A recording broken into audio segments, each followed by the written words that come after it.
Well, hello, everybody. Welcome to Solutions with Aquarius Rising Africa.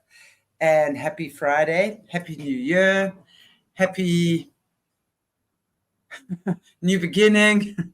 Yeah. It's actually so crazy.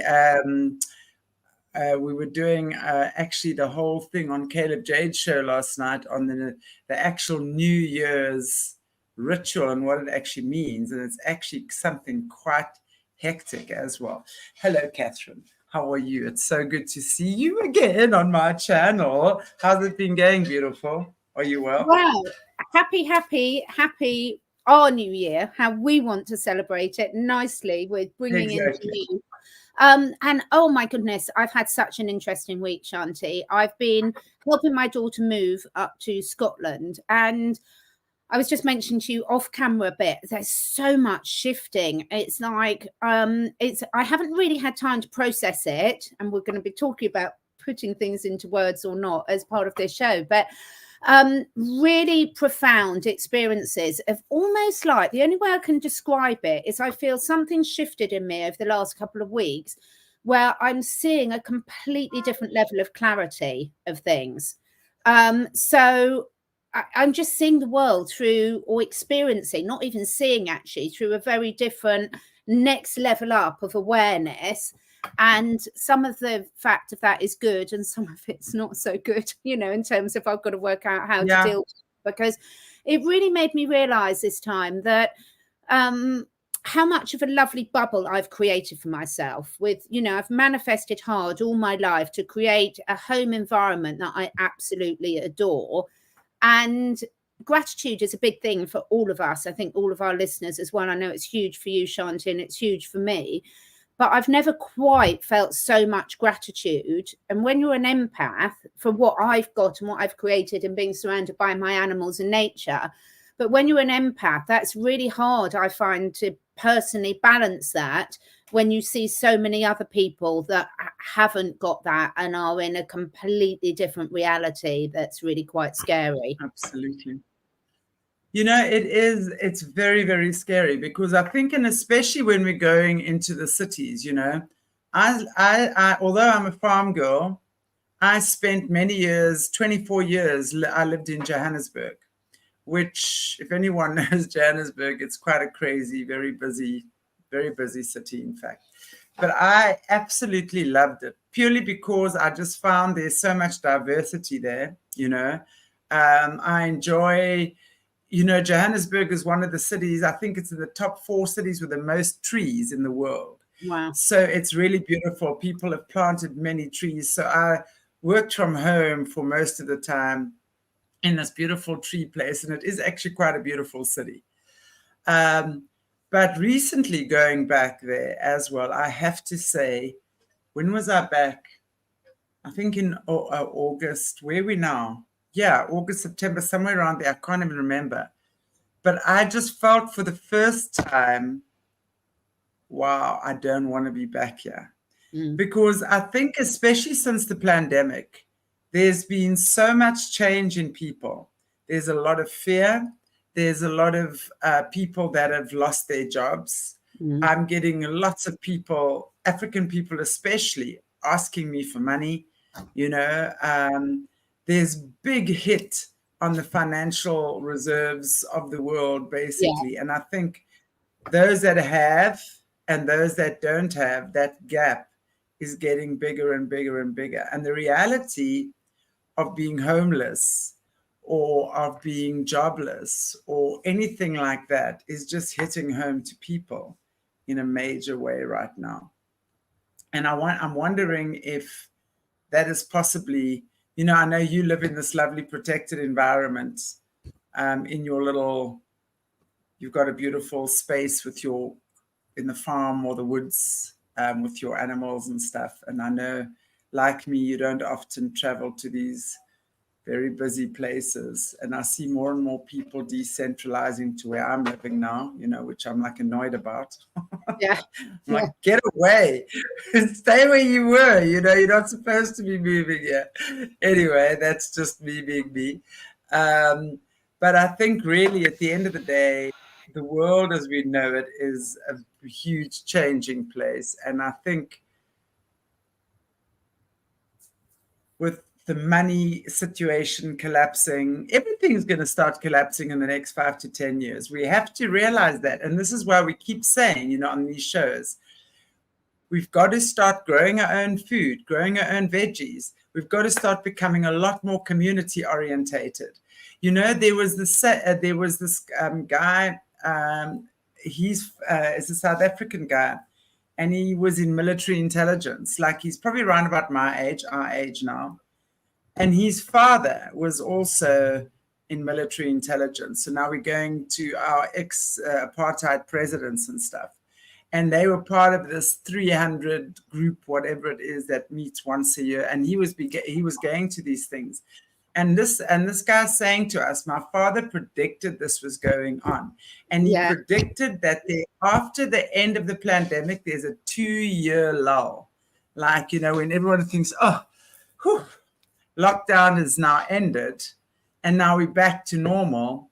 And boy, that's exactly when they're going to be hitting us. And it's already here, right? Yes, there's already more talk of these 15-minute cities, which is the biggest hoax ever. This Obama movie that's just come out that's fear-mongering people into another level because of these world shutdown and darknesses and what have you, right? And all the subliminal programming that's happening in that movie, right? So we really have to be aware that these guys are not sleeping.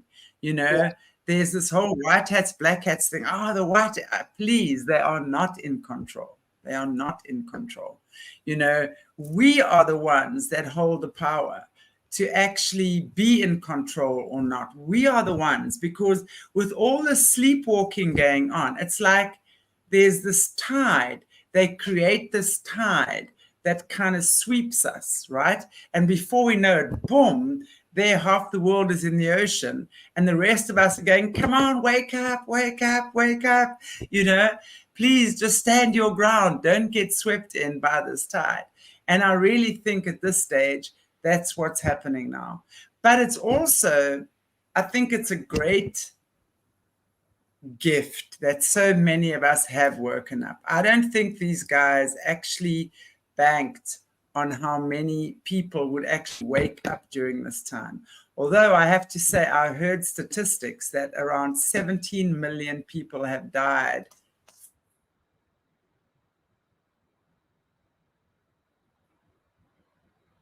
Who's frozen, you or me? For anyone watching, this always happens when something freezes. We never know who it's frozen, because for me it looks like Shanti is, and for her it probably looks like I am. So I'm going to keep talking. Let me know in the chat whether you can hear either of us. Put in the chat who you can still hear so we can see whose internet's dropped out.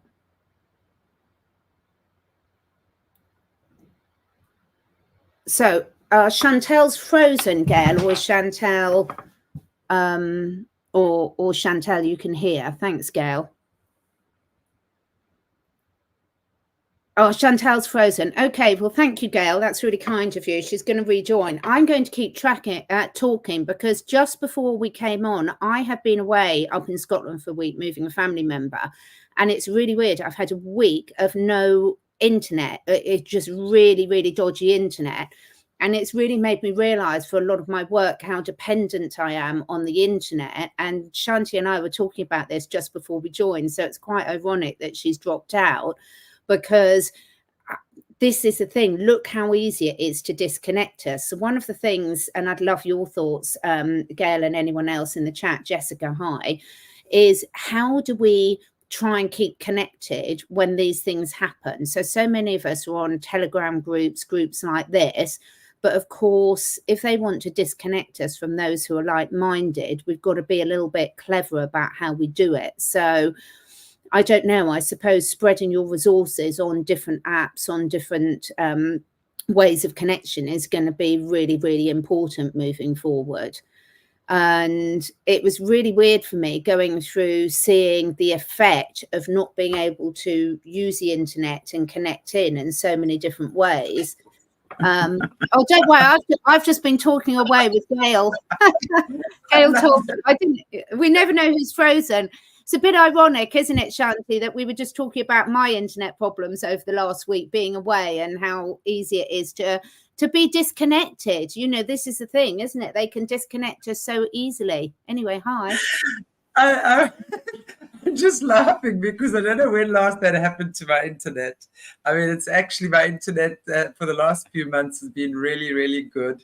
I've upgraded and all sorts of things, but it's so funny that we're talking about this and then boom, suddenly I go down. My VPN now decides that I should, it's disconnecting me from my internet. That's so funny, actually. But anyway. Just before we forget, on that note, and thank you to Gail for telling me what was going on, because I wasn't sure people could still hear me. I was on the train coming back from Scotland to the south of the UK, and one of my listeners sent me a Rumble video to listen to, and the Wi-Fi on the train would not let me in the UK connect to Rumble. So wow. Some of the public platforms have obviously got issues with that, because I know people in France, for example, can't pick up Rumble. It's banned in France. But it did make me think. I was like, well, I've never experienced that in the UK before. So whether it was just on the train and their system and their firewalls, or whether it's something that's coming in, I'm going to be asking people to look out and listen for that and see, because I just think it's being prepared, Chantel. I was just mentioning to the people in the chat that being prepared for connecting on different platforms, because it's so easy for them to cut us off now from communicating. Absolutely. But that's also what, when I was just saying about this Obama movie that's come out, they're talking about that worldwide blackout, right? And I was actually mentioning when I had my chat with Leo Zagami the other night, we actually spoke about that. And I said, my intuition tells me that's if that happens, because they're going to say, they're going to blame it all on China. Already they're blaming it on China. Because the same time that movie came out, suddenly all the American, now I've got to look in my book, I don't remember offhand because I don't retain that information for so long. The Texas something was hit. Yeah. There was a whole lot of stuff in America hit by Chinese, or the Chinese, let's just call it that, right? So suddenly immediately they're creating this fear mongering, right? Yeah. So what they're now going to say is that, I'm telling you, they're going to say, okay, well, because of all these foreign attacks on our technology and our internet, stuff like that, right? We're now going to disconnect all the internet servers and all the phones and stuff.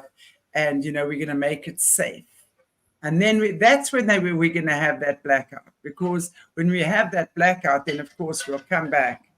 And then they're going to say to us, okay, well, it was necessary. Just like they did with this whole 9/11 thing. Just like they've done with the injection. And I'm telling you, that's when they're putting in a new surveillance system. Because then they're going to be checking us out very differently, in a much more nefarious way. But at the end of the day, I do believe that I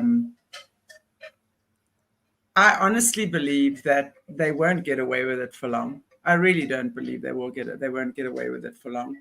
We just have to wake up. We really just have to wake up. We're talking about just this tide that's taking people, just people looking at their phones all the time. We've got to, and this is where on this show, we keep saying, this is the time we have to grow our own food, connect with our communities, look at what's happening in our schools where our kids are.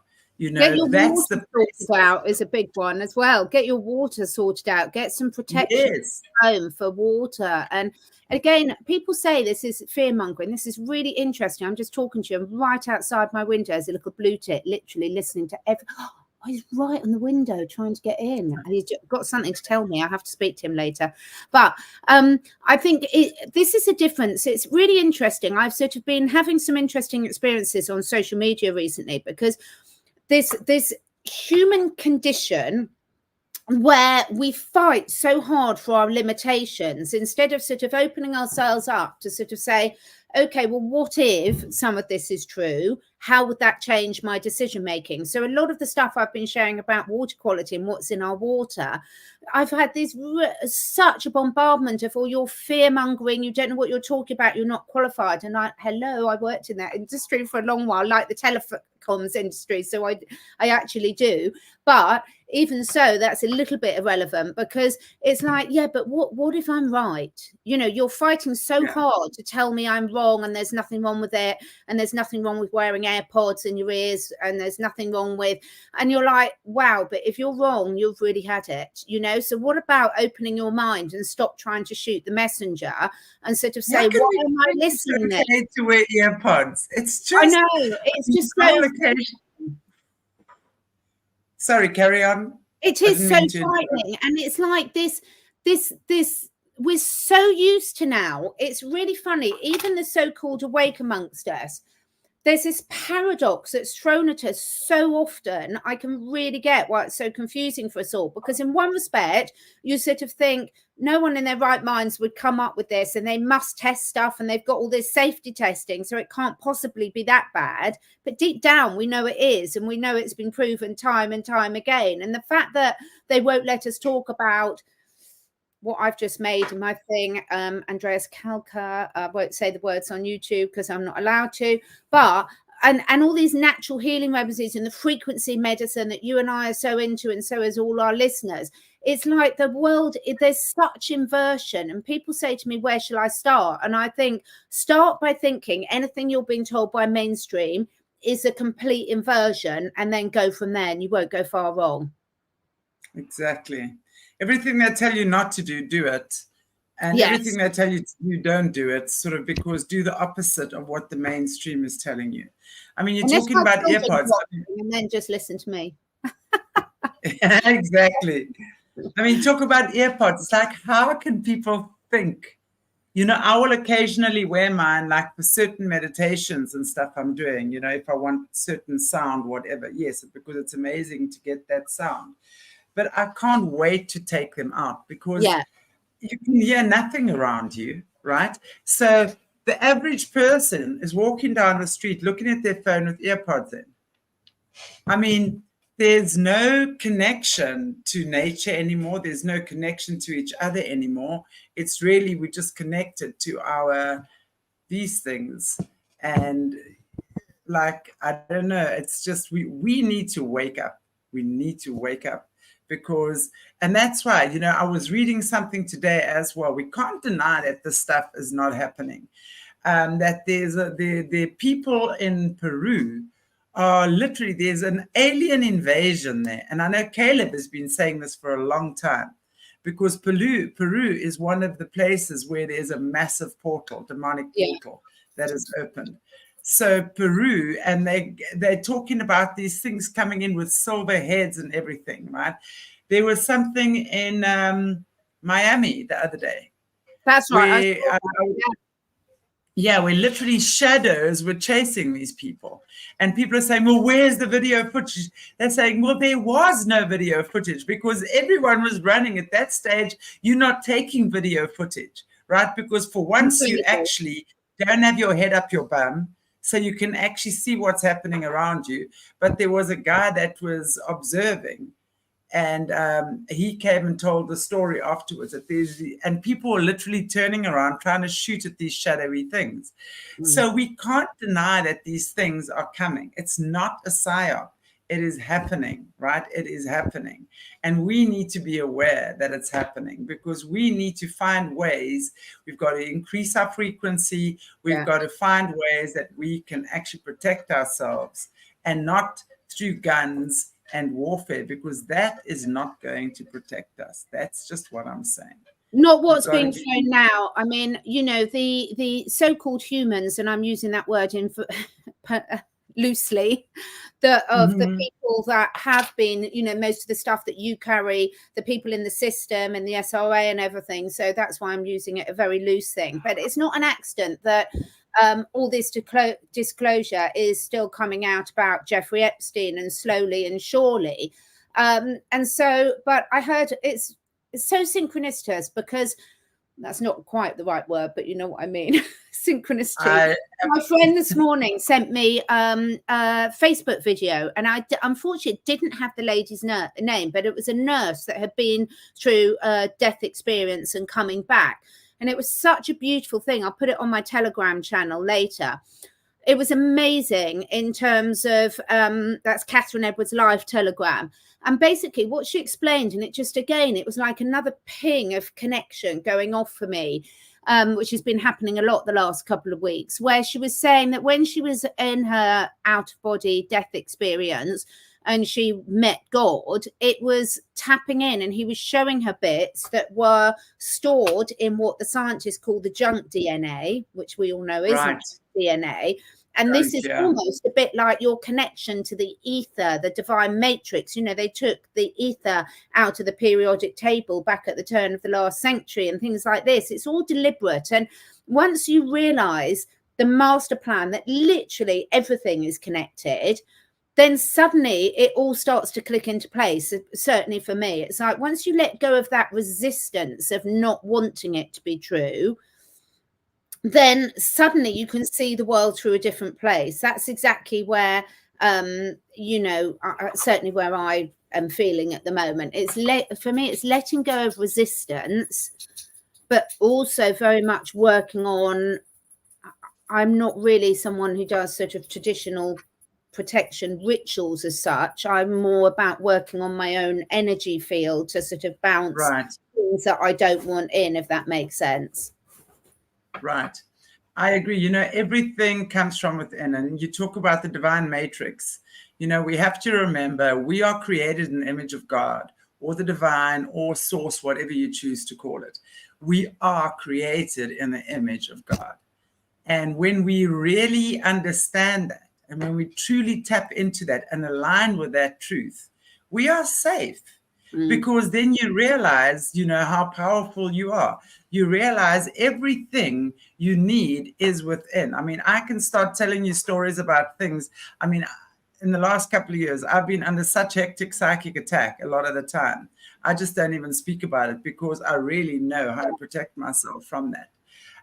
You know, and it's not even protecting. It's like when certain things will come for me, I just know exactly how to counteract that. So and I do believe we all have those abilities, but we have to not be in such fear. You know, the fear of that is what keeps our vibration down. It's what keeps us locked in this cage where these creatures of the night can really, and we have to, you know, whatever our belief about who and what they are, let's acknowledge that they are there, whether it's our shadow self, whether it's our whatever it is, right? Doesn't matter. Fact is, it is there. And fact is, we have to acknowledge that these times are coming. Whether it's affecting you personally or not is another thing. I don't believe, you know, I believe we are all living on earth right now. And some of us have raised our frequency enough that we are not affected by these things anymore. So even though it can be happening to your neighbor, it might not be happening to you.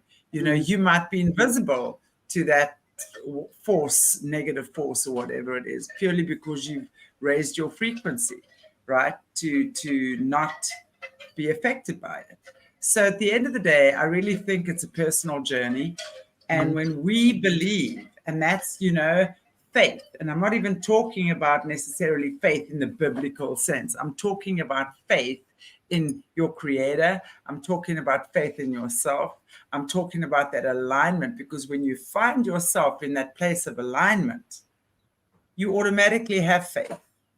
So it's about getting in there and knowing, you know, we will be provided for, we will be protected, you know, and even if we do lose our physical body now, you know, we are immortal beings.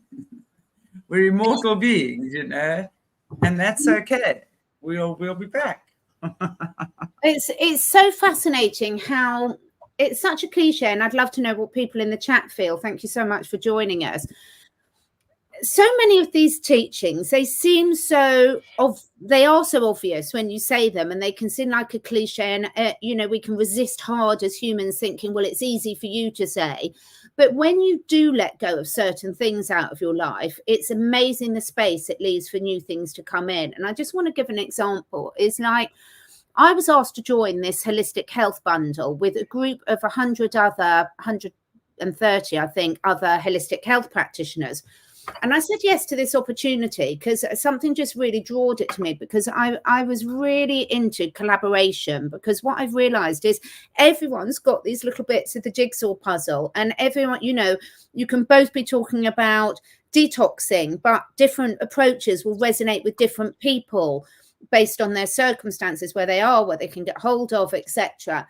And since it's when you say yes to opportunities, it's so amazing what else can come with it when you just go in without any expectations of what it might bring. So from me saying yes to this and not knowing anything really about it, I've now connected in over the last few weeks with the most amazing group of new people that are so incredible. There's a lot of homesteaders, a lot of homeschooling, natural birth, healing frequency, natural doctors, everything and anything you can think of about the whole thing of living naturally, whether it's lifestyle, whether it's detoxing, whether it's food, whether it's water, whether it's EMFs, parasites, whatever.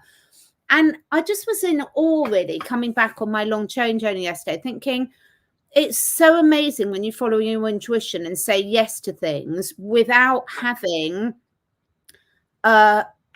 this is what I want to get out of it objective. If you just openly say, yes, universe, show me what I'm meant to learn from this.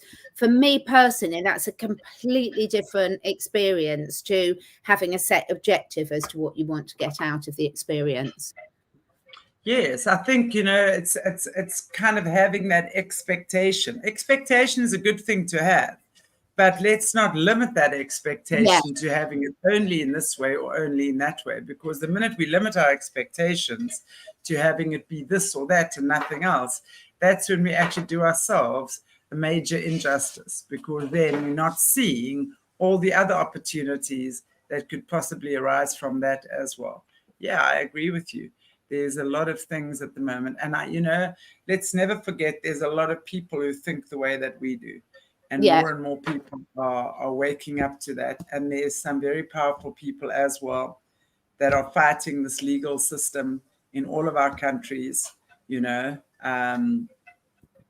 and just because the dark ones are in power right now does not mean they're going to be there forever. Even if we don't, even if that doesn't change in our lifetime, we've been the forerunners for our kids and our grandkids, and that for me is what's important. My granddaughter will know her granny fought for the rights and the future of this planet. That's for sure. For me, that's important. It's what legacy we leave behind at the end of the day. And it doesn't have to be this great big famous whatever. It's really just, who are you in your family? What did you stand for? What did you represent? Were you fast asleep, or were you awake making a difference? That for me is important. So I think we're at that stage where these things and everything we've done individually and collectively is actually changing. It's bringing about the necessary change. So yeah, it's really cool. It really is. Anyway, so let's talk about our lovely little book that I hope you guys are enjoying it too, but I just love this book. It's just I'm loving it, and because I hadn't read it before you introduced me to it, I'm just thinking it's absolutely amazing. Really, and just if you guys haven't got, this is still an old version. This one I bought in, I don't know when. I usually write my name and the date that I buy it in, but this book was bought many, at least 25 or 30 years ago. The Prophet by Kahlil Gibran, and I know you can still get it, and I do believe it's even on PDF on the internet. So download it, and just even if you just read a chapter a day relating to something in your life, it really is amazing. So today, the first one we're going to read is on talking. And then a scholar said, speak of talking. And he answered, saying, you talk when you cease to be at peace with your thoughts. And when you can no longer dwell in the solitude of your heart, you live in your lips, and sound is a diversion and a pastime. And in much of your talking, thinking is half murdered. For thought is a bird of space that in a cage of words may indeed unfold its wings but cannot fly. There are those amongst you who seek the talkative through fear of being alone. The silence of aloneness reveals to their eyes their naked selves, and they would escape. And there are those who talk, and without knowledge or forethought reveal a truth which they themselves do not understand. And there are those who have the truth within them, but they tell it not in words. In the bosom of such as these, the Spirit dwells in rhythmic silence. When you meet your friend on the roadside or in a marketplace, let the Spirit in you move your lips and direct your tongue. Let the voice within you speak to the ear of his ear. For his soul will keep the truth of your heart, as the taste of the wine is remembered, when the color is forgotten and the vessel is no more. I mean, how beautiful is that? Basically, what he's saying is speak from your soul, keep your thoughts within you, be an inner being, so to speak. Don't speak when you're just waffling away because you're terrified of being alone or just for the sake of saying things. I mean, this for me as well would also go in line with what we were saying, the 4 agreements. Be impeccable with your word, right? For me, that moves very much in the same direction as that. And I love the part where he says, let the voice within your voice speak to the ear of his ear, right? So let that inner voice speak to his inner ear. So in other words, let your frequency, let your energy speak more than your words do. I don't know. What do you say about that, Catherine? How do you feel about that? So much I'd love to say about that. I mean, it's absolutely amazing, and I'm sure we can all think of people we either know in our personal lives or people that we've seen in public speaking or something where they don't say a lot, but what they do say is really powerful. And for me, what I take for that is, of course, there is a time for talking. I mean, we are storytellers. That's how we park on wisdom and knowledge. And there's a time where you need to find your voice and speak up and speak from that connection, your heart, your soul, what really is important. And we've all been finding that voice over the last few years. But equally, it's really important to I mean, the thing is, everything, I would put it a bit like Kundalini and things. You know, you talk about retaining any sort of energy. And if you talk about the sex side of things, it's like everything we're doing, speaking is a form of expending our energy, and use it wisely, but because that will have a ripple effect out to the divine matrix again and leave its mark. And so being really aware of our words and using it widely. But I do think also it's important to speak authentically and not try to worry about how it's going to be received. You know, we don't want people to think that they've got to say things in a certain way. I think so long as it's coming really from the right place within you, then say it, but don't think you need to say things just for the sake of it. It's so true, because, I mean, you know, there are just, isn't it amazing where you have certain people? I certainly have friends like this. I mean, they'll come out and hang out on a Sunday, for example, and for an hour we can sit and not say a word to each other. You know, I'll be in the kitchen, maybe cooking lunch or whatever, and she'll be sitting inside or outside, and there's no need to speak. I have a good friend as well. We often take walks on the beach in the forest. We will go for half an hour without saying a word, just actually enjoying each other's company. And we both on such a similar vibe that and for sure there'll be times when we net our ears off and chat. But there will be those times where the words are not necessary. You're speaking from the heart, you're speaking from your energy. And when you do say a word, it comes from your inner being and it speaks to that person's inner ear. I think that is such a beautiful way to put it. I'm going to repeat that again. Let the voice within your voice speak to the ear of his ear. So let that inner voice speak deeply and truthfully and when necessary, right? And let it be, think about what you're saying. Think about the impact your words have on another. And you know what's interesting? The teeth, in our mouth are apatite crystals. We have all our teeth are actually crystals, and the apatite crystal actually enhances. It's like a magnifier, right? So your words are magnified when they come out of your mouth 10 times more than what they originally were, just like as a thought. So when you understand that, and you understand, again, like word spelling, spellcasting, words are spelling, spellcasting. So you just absolutely, whatever you're saying leaves an impact. Words are very powerful. There's that saying that goes, sticks and stones can break my bones, but words can never harm. Rubbish. Words do more harm. Anyone who's got experience of spells, and we all have. It's really interesting because when you're in corporate world and you do communication training, I can really remember this well.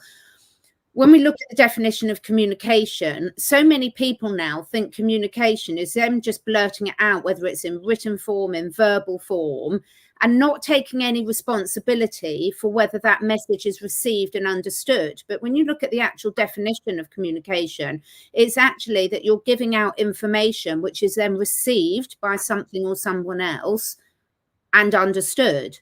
And without that part of it, it's not actually communication. And to me, this is where we've gone so wrong. And it's very rapidly, because when I grew up at school, that was very much part and parcel. Like we still were taught to debate. And I think we've spoken about this before. So it's in a very narrow time frame, I would say sort of a 40-year time frame, where the whole ethos of communication, and it probably ties into using a lot of these electronic devices, you used to take, it comes back for me, Shanti, about how everything is linked. It's all about taking responsibility for our communication, taking responsibility for our listening, for our health, for our energy, for our boundaries, whatever it is. And I think there's been such a huge agenda, and it's been going on for so long, but it's been very powerful over the last sort of 50 years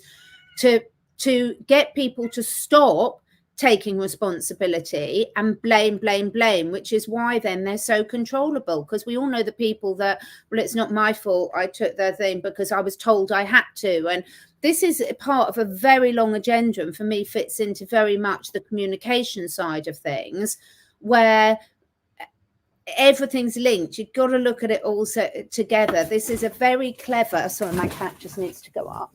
Oh, sweetheart, she's fell off. It's sorry. Cat come first, everyone. I think when we look at our communication, never more important, because if we just look at the community that we're all part of, and we can call that whatever we like, but look at how much infiltration, look about how much false information, you take a little bit of truth and convert it out, and all it does is diverts attention away from where it's really needed. It's such a powerful tool, not just your spoken word, but your written word. And with social media and memes and everything else, it's so easy to get, it's even easier than it ever has been to distort it. Absolutely. It's so true. It can be such a good thing, but at the same time, it can be such a negative thing, because it can be so distorted, especially with all this AI technology and stuff on the go now. It's quite crazy, really. Oh, it really is. Yeah, quite amazing. And I think there's so many new forms of communication coming into us, which scramble our energy fields and our brain and our ability to discern. You've only got to I used to use Telegram a lot, and now I use it very discerningly, because there's so much click forward something without really taking on board the impact of that and the message and the impact that's going to have on anyone receiving that communication. And what then happens, it's like, you know, the person who cries wolf, when you really do need something to be taken seriously, people don't take it seriously because they've dismissed most of what you've said. So I think this is a really important one about how we can all use our communication really wisely. Absolutely. Absolutely. I so agree with that. Because communication is key to everything. It's going to be the key that unlocks everything or locks everything, right? Completely. Opens it up or shuts it down. So yeah, we've got to think about that. Our words are so important. Okay, so the next one, yeah, we still have time for one more, I think. Then a priestess said, "Speak to us of prayer." And he answered, saying, "You pray in your distress and in your need. Would that you might pray also in the fullness of your joy and in your days of abundance." I mean, isn't that amazing? Because how often do we pray when we are in need and please help or whatever, you know? But how often do we actually pray in gratitude? Because that's absolutely the most correct way to pray, is in gratitude. For what is prayer but the expression of yourself into the living ether? And if it is not for your comfort to pour your darkness into space, it is also for your delight to pour forth the dawning of your heart. And if you cannot but weep when your soul summons you to prayer, she should spur you again and yet again, though weeping, until you shall come laughing. I mean, I love that. When you pray, you rise to meet the air, though. Sorry, when you pray, you rise to meet in the air those who are praying at that very hour, and whom save in prayer you may not meet. Therefore, let your visit to that temple invisible be for naught but ecstasy and sweet communion. For if you should enter the temple for no other purpose than asking, you shall not receive. And if you should enter into it to humble yourself, you shall not be lifted. Or even if you should enter into it to beg for the good of others, you shall not be heard. It is enough that you enter the temple invisible. I cannot teach you how to pray in words. God listens not to your words, save when he himself utters them through your lips. And I cannot teach you to pray you the prayer of the seas and the forests and the mountains. But you who are born of the mountains and the forests and the seas can find their prayer in your heart. And if you but listen in the stillness of the night, you shall hear them saying in silence, Our God, who art our winged self, it is thy will in us that willeth. It is thy desire in us that desireth. It is thy urge in us that would turn our nights, which are thine, into days, which are thine also. We cannot ask thee for aught, for thou knowest our needs before they are born in us. Thou art our need, and in giving us more of thyself, thou givest us all. How interesting is that? What really stood out for me there is, and this is a big one, I really do think it's really significant, is that at the start mentioned ether. And I was saying earlier about how they took the ether out of the periodic table, because to me, the ether is the divine matrix. It is the thing that connects. It's a thing that has this unlimited supply of energy that they've cut us all off from. And what I'm loving is so many people are connecting back into that in whatever form you might want to call it. But isn't that interesting? In these old texts, we're still using words like that, which have got such a significant meaning. Yeah, absolutely beautiful. And it's really also what he's saying is that do not pray from a place of not having. If you go into that place of begging, you're not going to get what you want, right? But if you come into prayer in a place of joy, a place of abundance, a place of happiness, a place of gratitude, even if you don't have it, You see, that's exactly what we're talking about, the ether, that divine matrix. Let's call the ether the divine matrix, right? Because in the divine matrix, we know that everything is there, right? It's available to us. But because we've been disconnected from that, we always feel that sense of loss, and we pray for the upliftment, right? But when you pray in gratitude, thank you for what I have. Thank you for my fantastic health. Thank you. I mean, let's look at Jesus and how he healed. Jesus was the ultimate healer. Jesus, there's two things, and I always say this. Jesus could heal, because first reason, let's talk about the people who he was healing. They had such faith and belief that just by touching him, they would be well again. And how many stories have we heard about that, right? That just people by touching him would be well again. Secondly, when he laid hands on someone as healing, he only saw them in their divine light. He did not see them as sick and whatever, dying. He saw them in their divine light. And that's what he aligned them with, right? And that's why he was able to be the healer that he was. And it's the same thing in prayer.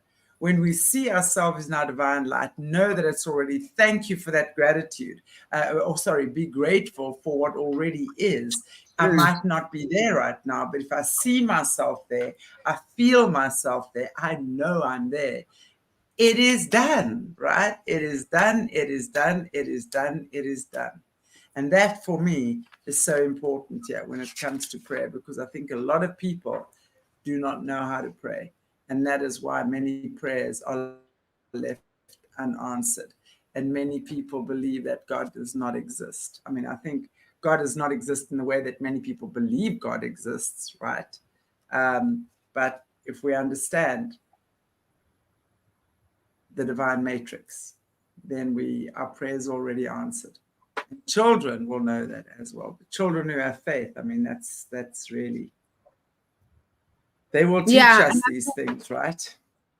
I think it's so important because everything you said there ties in exactly to what we're talking about manifestation. You can't manifest from a state of lack. You can't manifest when you're asking for something to come into a good future. You've got to bring your energy, your vibration, your gratitude into the here and now as if you've already received it. And it's so funny we're having this conversation today, Shanti, because of this video that I just happened to open that my friend sent me about this nurse who died and come back again, because this was one of the key points that she put out in her video, was the fact that when she was having her sort of review and conversation with God, that she was like saying to him, well, you know, what happened when their father left them and abandoned them, and the poor children would be going out every day to the mailbox to look for a letter from him, which never came. And then the way God explained it to her was then when her son became a father, so she was a grandmother, the son turned down, and she had this vision of this like 20 years before it happened in her death experience, where the son would turn around and say, because of what we've been through, because of what I know what it's like not to have, I'm going to be the father that I deserved. And they'd broken that family. You know how we all inherit trauma from generation to generation by them being, and she was suddenly like, oh, if we've got to be the generation, myself and my children, that break this cycle for good, I'm absolutely delighted to do that. And I can see how valuable it was. And it was just so beautiful, where we can't often see the purpose of what we're going through, the suffering, the struggle at the time. But in hindsight, and she'd been shown this in her death experience, it then came into her real reality years later. And it was just like a completely different view in the world. And I think when we do have that trust, and coming back to what you said at the start, that faith, then we're all okay, because we know that what needs to play out will play out in the way that it needs to, and we don't have to micromanage it all, which is so freeing. Yeah, just God listens not to your words, save when he himself utters them through your lips. So that's why I say, you know, we are created in the image of God. We have to believe, you know, that God lives in us, through us. And when we speak God's words, we are then automatically blessed with whatever God's will for us is. It's like that beautiful, and I quote this a lot, that beautiful quote from Rumi. I searched for God and I found only myself. I searched for myself and I found only God.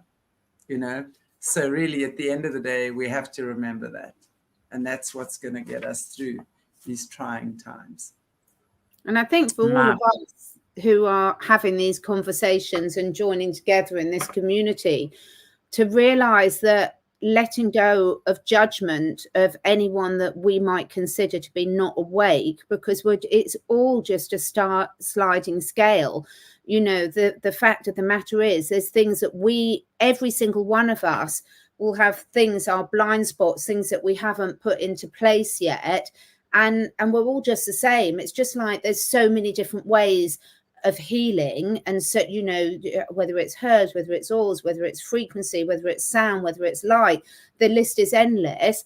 But it's equally, there's so many different stages of awakening, and to judge and put someone on a scale is just almost like putting them back into the schooling system, which is so corrupt. And I think when we remember that, then it will come a lot closer, because our energy won't be focused on what's missing. It will just be allowing what we need to come. Absolutely. Absolutely. It's focus on what is, because when we focus on what's missing, that's what we get more of. And remember, energy flows where attention goes. So if we are seeing something as missing and absent and not there, that's what we create for ourselves. Absolutely. We have to believe, and we have to remember as well, these creatures of the night that are currently controlling and governing our planet, they don't have the reason why they farm us and love us so much, or they actually hate us because they're jealous of us. That's for sure. We have something they don't have, and that is consciousness, or loosh is what people will call it as well, right? So they can't manifest for themselves. They can't, because they're too low vibrating. They're very, very clever, and they've understood that we manifest for them. So they will give us and put into our consciousness, the predictive programming, exactly the things they want. And that's how they manifest that for themselves, is through us. And that is something that dawned on me not too long ago. And when I realized that, I actually saw, and I was having conversations with more and more people, and I saw other people also, had that understanding already. So for me, that was a massive awakening around that. So let us change that narrative, right? Let us manifest for ourselves what we want. Christians will call it prayer. Spiritualists will call it manifestation. A lot of a lot of different spiritual or religious groups will call it different things. So at the end of the day, it's one and the same thing. And that's what we must understand as well, is that there is no difference at the end of the day.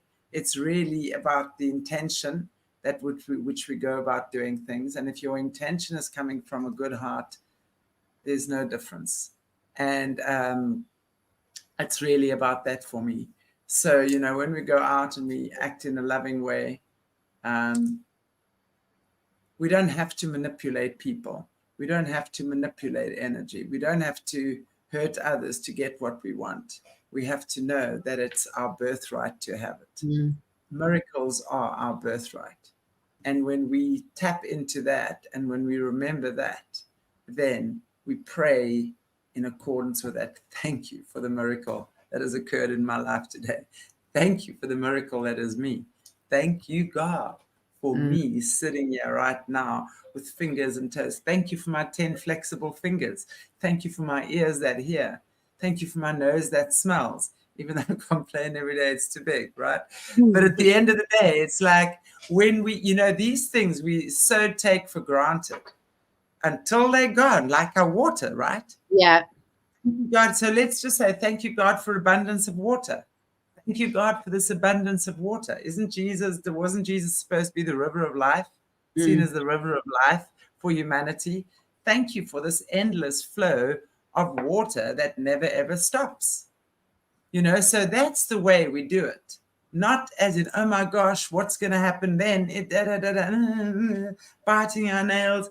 Yes, we're human beings. We all go through that. I'm not going to for one second sit here and say I don't go through that stuff from time to time. But I can tell you what I'm very joyful about is that it becomes, as I've gotten older, and this is what I love about getting older, the wisdom that comes with age is phenomenal.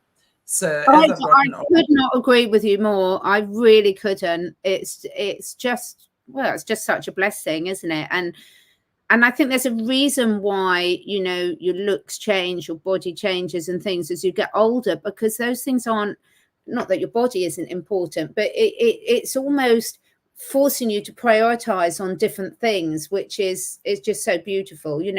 We've talked so many times about there's something in the human spirit that sometimes needs us to hit rock bottom before we make changes in our life.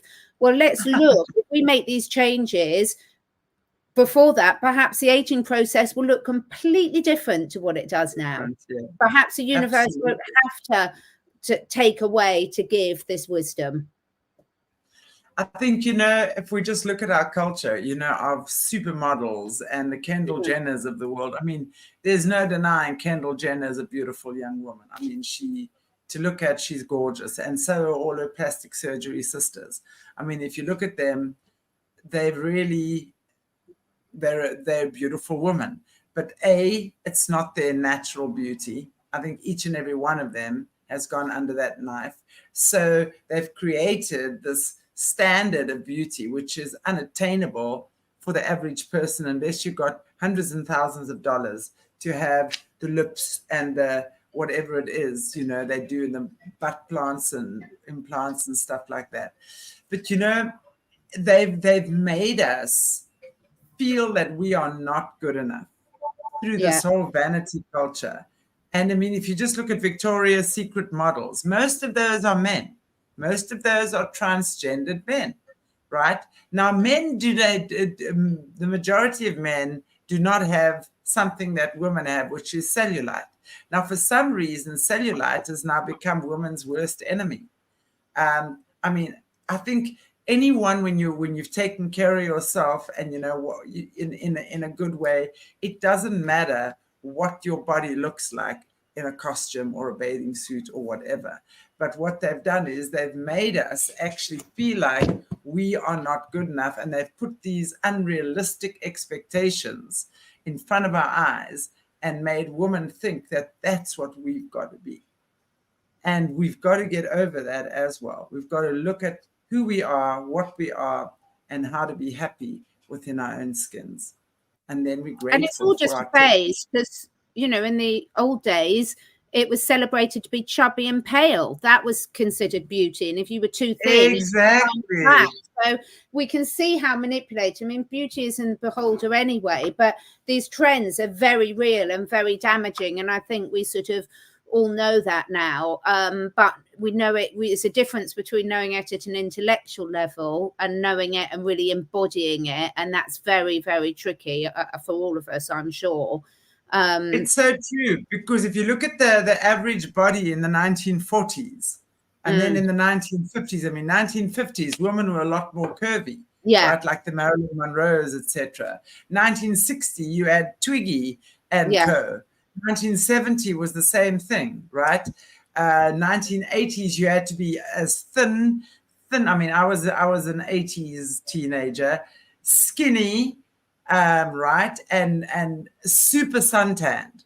I mean, you burnt your skin into another dimension. And if you anything like me, I'm there with you. I was that generation as well. Yeah. You had to lay on the beach on Clifton Beach in Cape Town where you were shining from that coconut smelling suntan lotion. It's disgusting. To this day, I want to throw up when I smell it. Right. Then you get the 90s also like skinny. And then you're moving into the 21st century, and then you get like the J-Lo's and the Kardashians with it.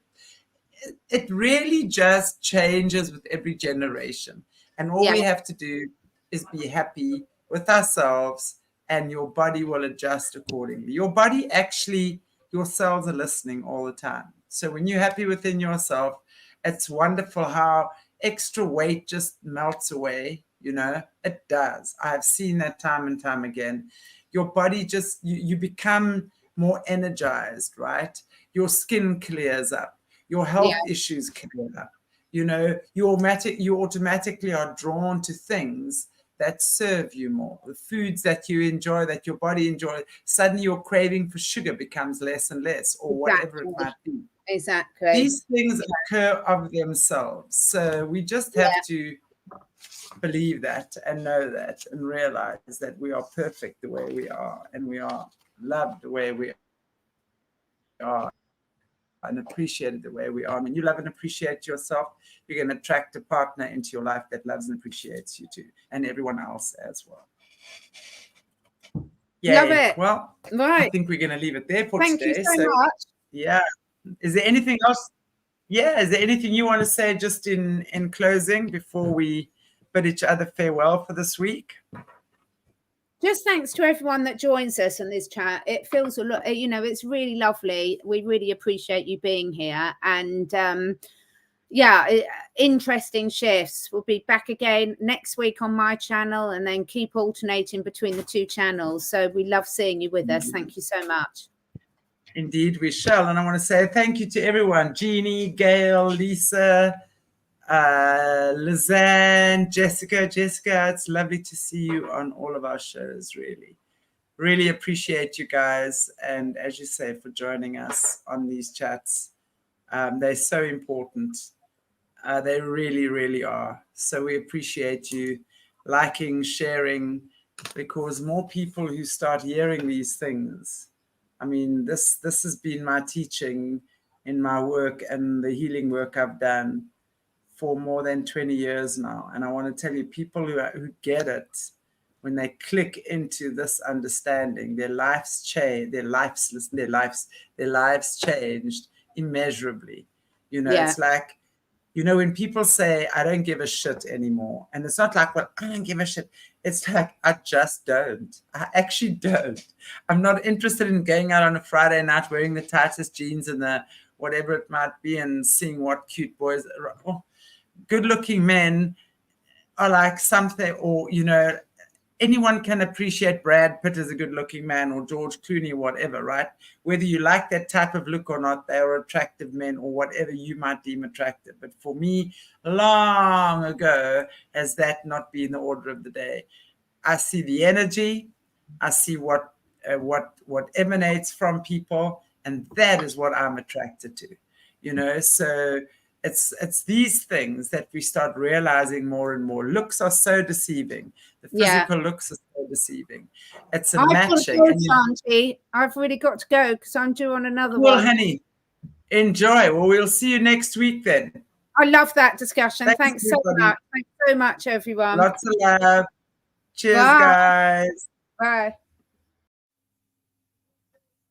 Okay, let me just find how I get out of here again. There we go. Thanks, everybody. See you next week.